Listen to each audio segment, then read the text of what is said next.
This is Backroads of Illinois server to farmers and ranchers in central Illinois and the Midwest.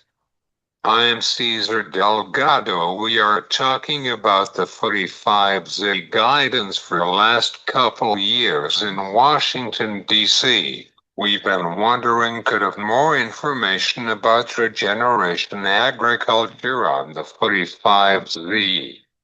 Now he's joining us to talk about it. Mitch Hora from Contiuum Ag in Washington, Iowa. Also, the grains markets are challenging and supply is tight. We were talking about it with Ben Brown from the University of Missouri. This is Backroads of Illinois server to farmers and ranchers in central Illinois and the Midwest. We are talking about the 45Z guidance for the last couple years in Washington, D.C. We've been wondering could have more information about regeneration agriculture on the 45Z. Now he's joining us to talk about it. Mitch Hora from Contiuum Ag in Washington, Iowa.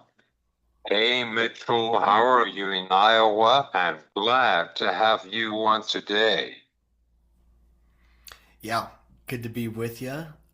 We've got some exciting things happening, so excited to dig into it and share what's going on. But yeah, I'm in Washington, Iowa, calling in here today in the office. So we're it's a little bit of snow coming down outside, but that's all right.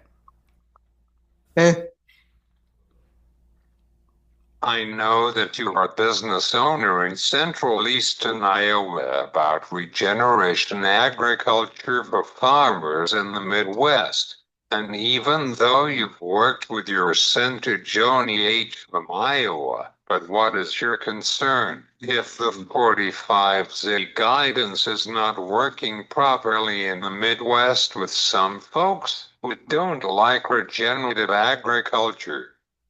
What is your position on it?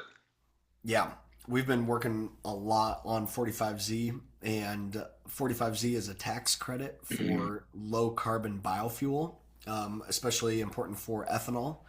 And 45Z was originally part of the Inflation Reduction Act back in 2022.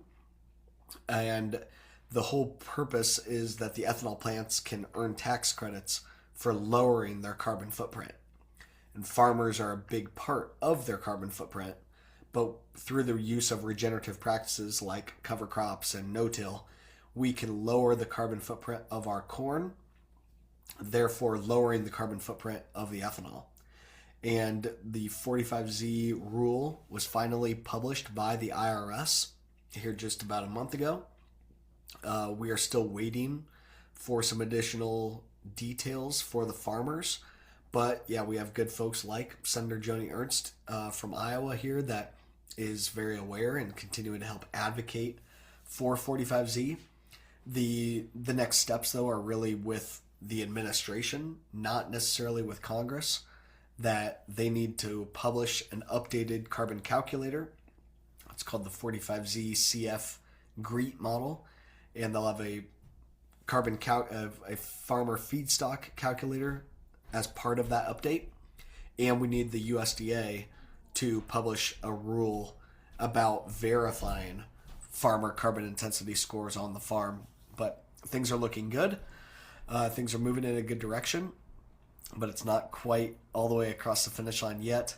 I'm hoping that by sometime in May, maybe earlier, we will have some more details and a program that's off and running.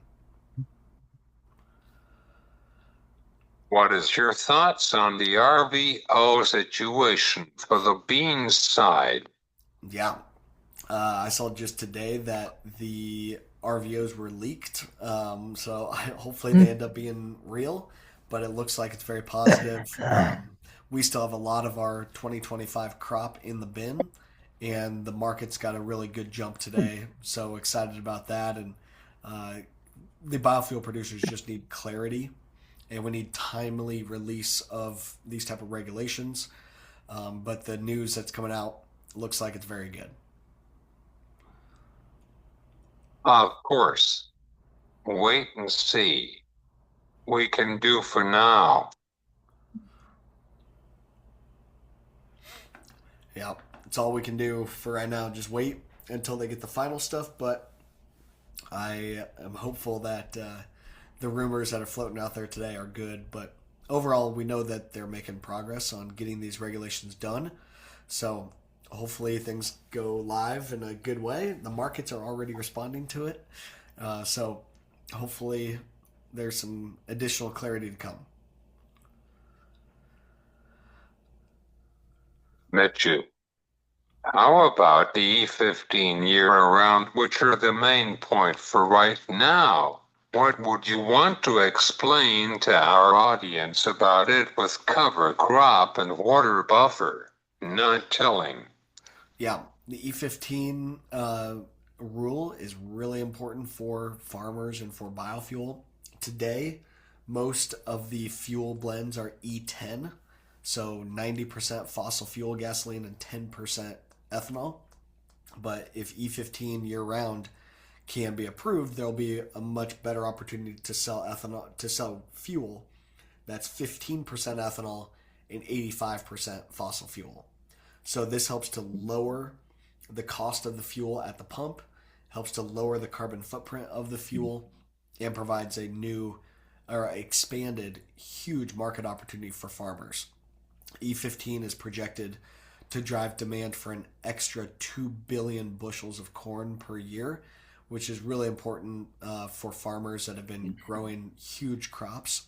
And last year we had our biggest crop ever.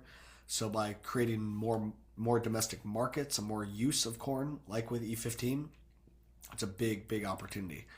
Then that layers with 45Z, that E15 creates more of a market demand for the physical gallons of ethanol, and 45Z creates a tax credit for decarbonizing that ethanol. And through that, it just continues to drive the adoption of more sustainable farming practices like cover crops and no-till, as more farmers can sell their crop to the ethanol plants, and they earn tax credits based on how the corn was produced and how sustainable it's being produced.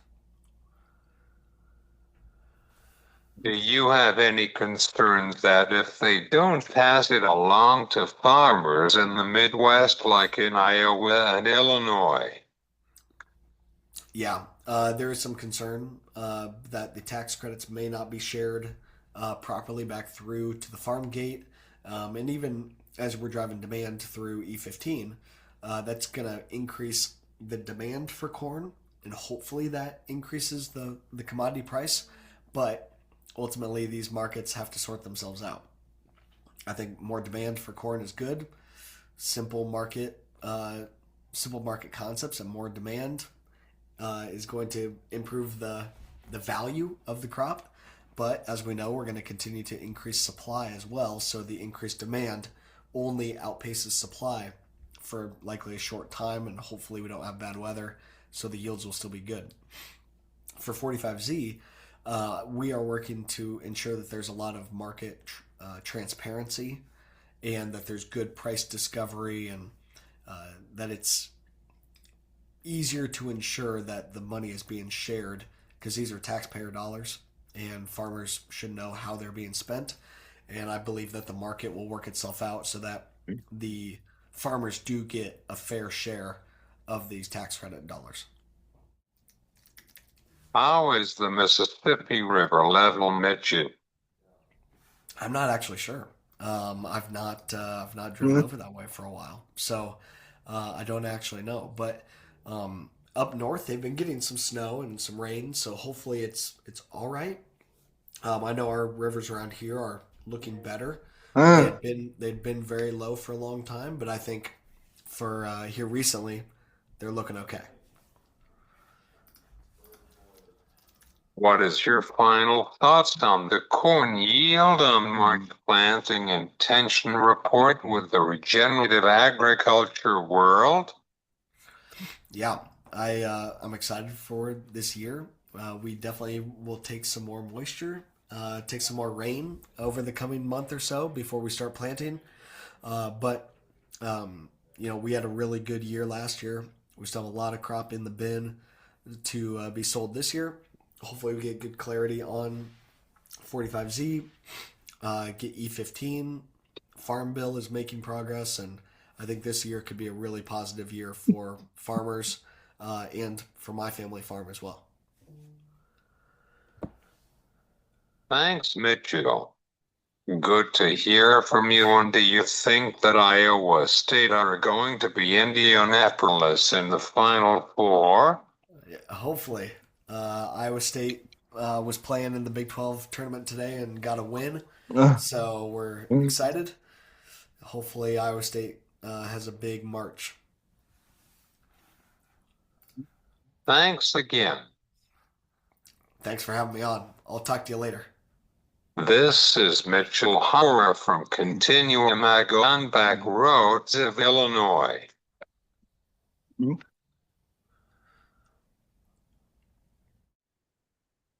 Uh,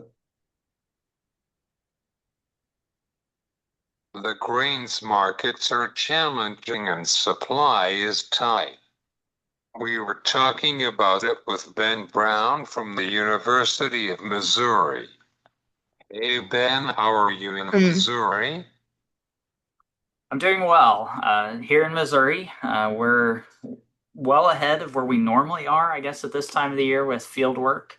It's been an abnormally dry and warm winter that allowed people to get quite a bit of field work done. And so we are ready for planting. And as soon as the weather, we've kind of had some wet weather here lately. As soon as that clears up and moves through the system, I think we're going to see farmers quickly start the planting season and get things rolling.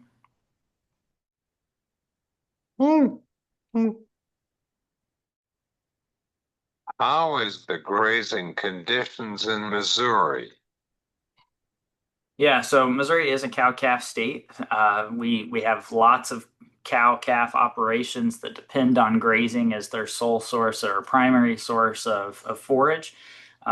We do have some confinements, but most of them are pasture-based grazing. We've had multiple years of dryness in some parts of our state.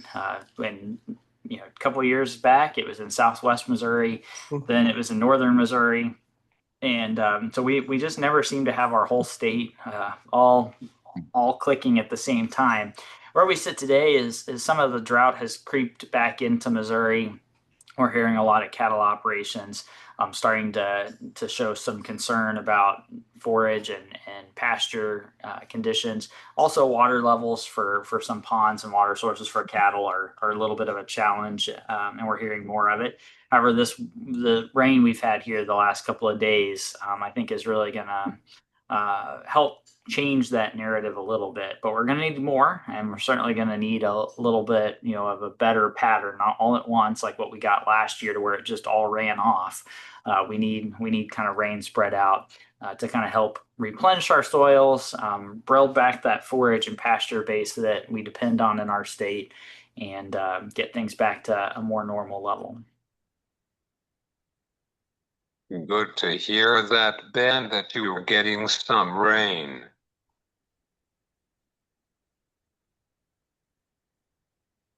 Ben, this grains markets are challenging for right now with the fundamentals and technicals. What is their impact on the planting intention report on March 31st from the USDA? Yeah, so this is a good question. It's a question a lot of people have been asking here lately because of the run up that we've seen in input costs, both from fuel and fertilizer. The question is this going to drastically change acres?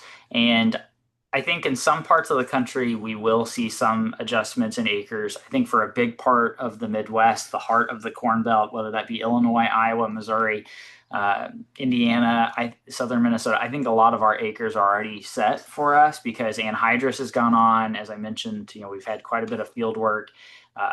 And so I think those acres are probably the least likely to shift, and we might see shifts in the upper Dakotas, maybe some other parts of the country, but the truth is we're never going to get an answer to this. We can debate it till we're blue in the face, but we don't know what our starting point is for acres. And so if we were originally going to plant 98 million acres and it comes in at 96, people are going to say, well, we had 2 million acres shift due to the rising input cost.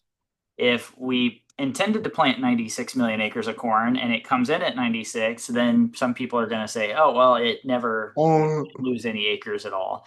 And so that starting point matters a lot, and we just don't know what it is. So the way I view the March 1st or the March 31st planting intentions report is just a point estimate. It's a point in time. The market will react to it and either bid up for more acres, or we'll tell producers, hey, we don't need as many acres planted as what you're intending to plant. Do you think that we'll see not available on nitrogen for next couple weeks ahead before the planting season for corn? Yeah, I mean, this is something we are hearing some concern about is higher prices of nitrogen-based fertilizer, some elevators and retail shops not providing any bids to go out and buy additional fertilizer. I have not heard of anybody that pre-bought fertilizer not being able to access that fertilizer or being guaranteed fertilizer at that price. I have not heard that, and so that's a good sign. Where we go from here, I think it matters a lot in terms of how far the conflict or how long the conflict in the Middle East continues. But at least as of right now, I am not hearing of any reports of people that pre-bought or have been given a commitment that the fertilizer will be made available to them, of being told, hey, sorry, we just don't have it anymore, or you're going to have to pay more to get the fertilizer you already had. And so I think that's a good sign. And given just how close we are to planting, I think a lot of at least over the top and pre-planting fertilizer that would have gone on is already purchased and in retailers' hands, if not the farmers' hands. How cost of debt from right now? I'm sorry, could you repeat that question? How cost of debt from right now? Oh, so for DAP and MAP, we've seen an increase, I think, close to $120 a ton. I'd have to look at that again, but that's what we've been seeing in some of the retail markets. Do you want to have a conversation about the fertilizer markets to farmers in the Midwest? Farmers are concerned about the fertilizer markets because the port of Hormuz in the Middle East. Could you tell our audience that what are we watching about the fertilizer space? Sure. Yeah. So I think what we're watching is how much product actually gets produced in the global market and then becomes exportable supplies. That's the big concern is that a sizable portion of global fertilizer production comes from the Middle East, does transport through the Strait of Hormuz, and even outside of that question about just overall production, fertilizer is a global market. And there's nothing to say that the fertilizer that's already here in the United States couldn't be exported somewhere else to a different country, different producer group that's willing to pay more for it. And so it's a global market. It's we've seen supply get tightened here, and the expectation is that it's going to tighten further the longer this conflict goes on, and that's what's driving a lot of price action, and then certainly also producer management decisions. Yes. Yeah, so for Canada, we get a lot of our potash, some phosphates from the Canada market, and I don't see that being necessarily constrained. The question is just can we bid more than some other places around the world for those Canadian supplies? India has had some challenges over time, and we hope that they've been large buyers in the global market, and so they've competed very strongly for those markets. And so, maybe some of these higher prices kind of curtails a little bit Indian demand to free up some supplies for other parts around the world. Of course, wait and see. We can do for now. What are you watching about the fats on the fundamentals? Could you tell our audience that? What's your thoughts? Yeah, from a fundamental standpoint, the biggest thing I'm watching is what happens with the renewable volume obligations that the U.S. Environmental Protection Agency is working to finalize. We got a report last week or earlier this month, I guess, that they sent their proposal to the White House Office of Management and Budget to work through finalizing those rules. The original proposals were very favorable for soybean oil and other biodiesel blend products or biomass-based diesel products. The question now becomes, is that the rule? Is that the final rule, or is the final rule something different? And so we'll have to see what happens there, but that's what I'm watching for more than anything. What is your position on the E15 year-round? Well, I think E15 has the potential to be a nice market driver for us. It's it's one of those things that in the short run, I think we take volume out of our ethanol export market to just kind of distribute here locally. And so I'm not 100% sure that it would have a major price impact in the short run. It would also matter in terms of what happens on the volume obligation side as well. If volumes are held steady or if they're increased, that would matter. But in the long run, I think E15 helps you with more product. In the short run, I think there's still quite a few questions that have to be answered. More and more people are talking about just using the same infrastructure that E10 has right now and just making that E15.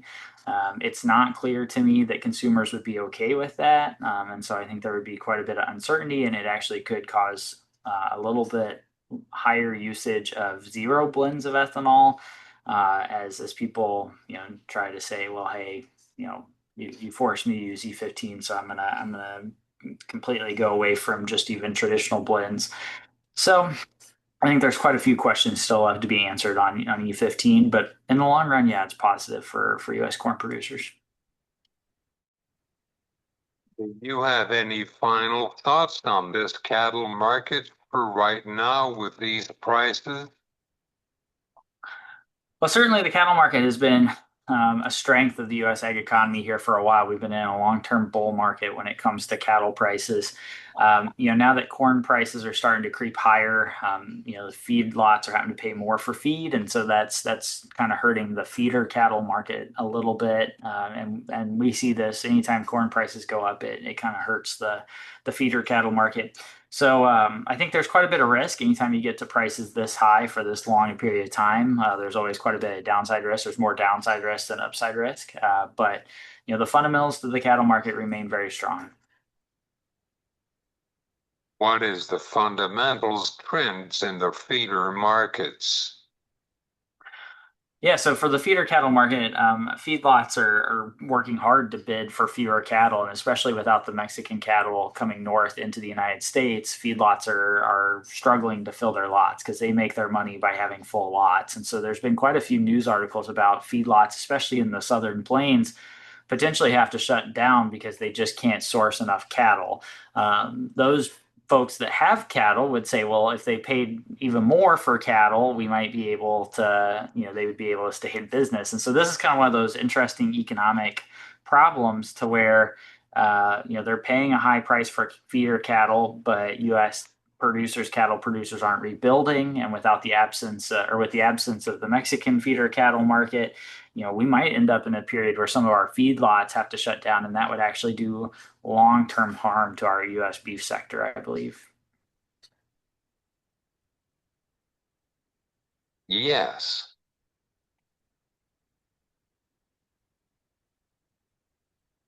Thank you, Ben. Thank you, Ben. It's pretty tough times, but there is hope.